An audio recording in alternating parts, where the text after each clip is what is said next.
There's only one dictionary you should be using in academic studies, and that is this one here, the OED, the Oxford English Dictionary. I don't mean the shorter Oxford or the compact Oxford. I'm talking about this very large and definitive dictionary, sometimes known as the Oxford Dictionary of Historical Terms. It is available in print. It is massive. I think it's 22 or 23 volumes long. I don't know if I can show you this, but this is the print version. Every page is 4 pages. It's compact, and there are 2 of these things. It weighs 1.5 tons. Thank God they now have the online edition, which is what we're looking at right here. So a couple of things. Here's the gist of it. You cannot log into this dictionary unless you go through a subscriber like York University. And that means elsewhere I will provide you a link for what's called the York University proxy server. You will have to go in through York University and use your Passport York ID to get access to this dictionary. Up here on the top right, you can see that it says Access York University. So it knows that I'm coming in because York is paying the subscription for this very expensive dictionary. You can also create a special profile here that remembers your searches. I have not logged into mine, but it's great that you can customize it. So why is this dictionary so important? It began in the 19th century, the 1800s, and it's deeply humbling to realize that the work on this began before computers, and that scholars went and looked at every piece of literature in English ever written and looked at every word and documented the first time in history that the word was used, and documented who used it and where they used it, and included all kinds of other things. And so when you are doing literary critical analysis of a text, it's very important that you understand, even at the level of vocabulary, what the words mean. One quick example: in Romeo and Juliet, they talk about dying in each other's arms. Well, if you go to the OED and look up the verb die, one of the meanings is to have an orgasm. And so if you are unaware that Shakespeare knew that this was one of the meanings of that word, when you read a passage about Romeo and Juliet dying in each other's arms, if you are aware of this historical meaning that no longer exists, it's going to change in some very significant ways how you interpret that particular passage.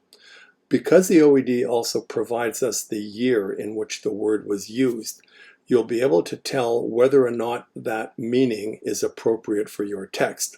So, for example, if the word to die, that is to say to have an orgasm, didn't come into existence until the 1800s, and you saw it in Shakespeare, you couldn't attribute that meaning to it because the meaning only entered the English language years after Shakespeare had written.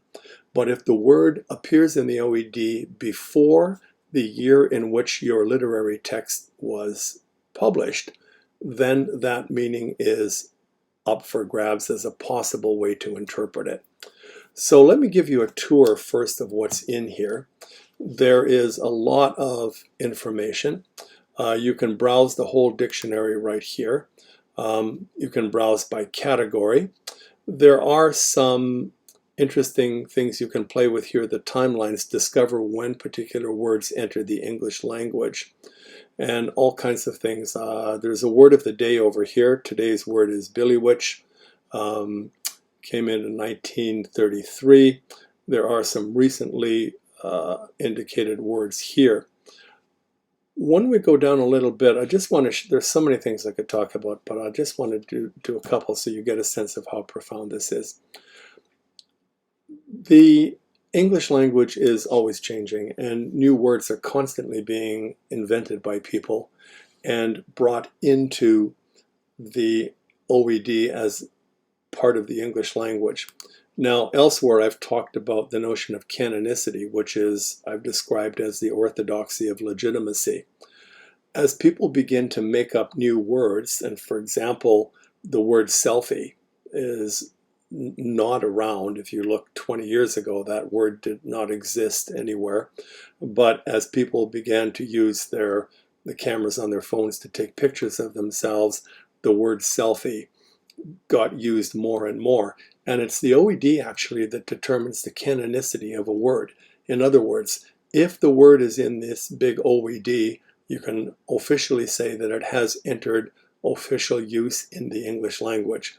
If it does not exist in the OED, it's either possibly on its way to being recognized or will not be recognized, but it really doesn't count. So the definition of canonicity, of whether a word is a legitimate word or not, is this particular dictionary.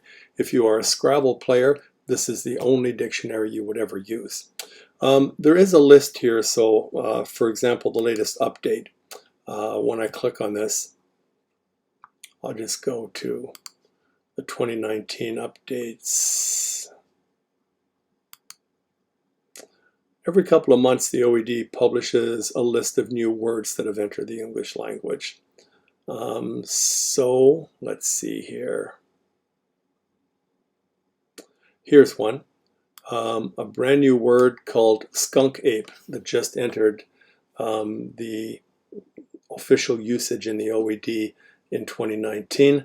Skunk ape, a large, hairy, and apparently smelly man-like creature supposedly inhabiting the swamps of Florida, first mentioned by this name in 1971.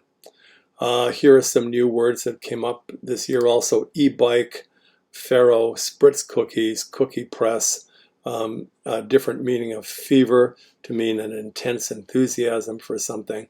All of these words are documented here in the OED for us to look at. So let's take a word here as an example. And I'm going to type in the word vampire, and we'll go there. Now, if I had signed in with my profile, it would remember this word, that I looked up this word, and over time I would have my own list of words. You can also, by the way, sign up with the OED for a word a day, and you will get in your email once a day in the morning a new word for the day. It will certainly help improve your vocabulary, and it's worth it. So you see here, I've got quick search results. I can widen the search, I can narrow it, I can look for definitions, I can look for quotations. Anyway, there's a timeline here. I think I'm going to go to the full entry. N stands for noun. So let's view the full entry. And the first thing you see here is that there is a pronunciation. Vampire, a British pronunciation, and vampire, an American. There are audio bits here. Vampire. And here's the US. Vampire. So you get the different pronunciations in Britain as opposed to America. You get an alternate spelling form, V-A-M-P-Y-R-E. And here, this is a very interesting piece of information. It's frequency and current use. And there's a whole bunch of dots here getting larger and larger. So this one is the 2 for the 5th dot. So when I click on it, what comes up is this little pop-up. It says frequency. The word belongs in frequency band 5. Band 5 contains words which occur between 1 and 10 million, between 1 and 10 times per million words in typical modern usage. So there is an empirical quantitative measure for the frequency of use. These tend to be restricted to literate vocabulary associated with educated discourse, that is to say at universities, although such words may still be familiar within the context of that discourse. So that's the frequency of use. Now, the etymology, I'll click more here. The etymology is where the word comes from in precedent other languages. So the etymology of vampire in English starts in French, Magyar vampire, Slavonic, occurring in the same form in Russian, Polish, Czech, Serbian, Bulgarian, with such variants as the Bulgarian vapir, V-A-P-I-R, or vapir, V-E-P-I-R, Ruthenian Vepyr, V-E-P-Y-R. There's Russian variations, Upyr, U-P-I-R, U-P-Y-R, Polish Upior. All of these original words sometimes clarify what the word might have meant in the earlier language. Not always, but in some very interesting cases, the origin of the word is different from what it means now. For example, the word hag, H-A-G, if you look that up, contemporary usage basically is a derogatory term used to describe a woman who is old, widowed usually, unattached to a man, usually associated with a kind of ugliness or repulsiveness. But before the Renaissance, hag actually meant keeper of sacred knowledge. And hag comes from the word hagiography, H-A-G-I-O-G-R-A-P-H-Y. Hagiography is the study of saints. And so a lot of times when you go back and look at the etymology of a word, it's going to change how that word functions in the literary text that you're working on.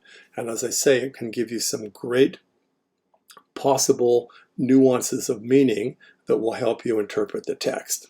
So now we come to the main primary meaning. First meaning, a preternatural being of malignant nature. Malignant is important because as you get into later vampires by Anne Rice, they're not really malignant, they're more heroic. But in the original and usual belief of a reanimated corpse is really a zombie. So this is saying in the original meaning, a vampire is a kind of zombie supposed to seek nourishment or to do harm, either one, by sucking the blood of sleeping persons. A man or woman abnormally endowed with similar habits. Now here's what I want you to look at. It enters the English language in the year 1745 in a work by somebody named J. Swinton. The title of the literary text is The Travels of Three English Gentlemen in a larger collection called the Harleian Miscellanies. And when you click on this, or Harleian Miscellany, it gives you more information about that particular publication and when it came out and where you can find other things on it. Chapter 4, page 358. And then they actually quote the sentence in which the word was used. And you can see here there's occurrences in 1745, 1762, 1819, 1847. I'm going to scroll down to the second meaning here. Now it switches not from a supernatural entity, but a human entity of malignant and loathsome character. And that enters the English language in the year 1741 by an author called C. Forman, some queries and observations and so on. These are the vampires of the public and riflers of the kingdom. This is a metaphor. It's using an exploitive person as a definition of a vampire rather than the literal thing.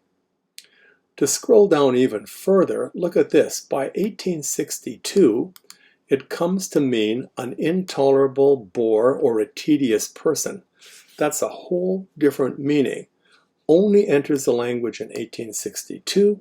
B. Taylor is the author. There's the text, volume 3, chapter 2, page 215, and there is the sentence in which it is used. So if you want to argue, if you come across the word vampire in any literary text, and you want to know whether or not it meant an intolerable bore or tedious person, you'd have to see when that literary text was printed and published. If it was published after 1862, then it could possibly have this meaning.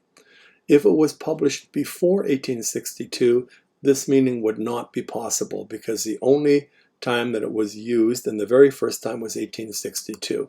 And as I say, the OED is a serious and significant definer of canonicity of words in the English language. If you want to have some fun, I would suggest you look up the word jazz or There's a whole number of interesting ones that you can look up, but start with jazz and see what that shows you. Anyways, this is why the OED is such an important tool for literary criticism.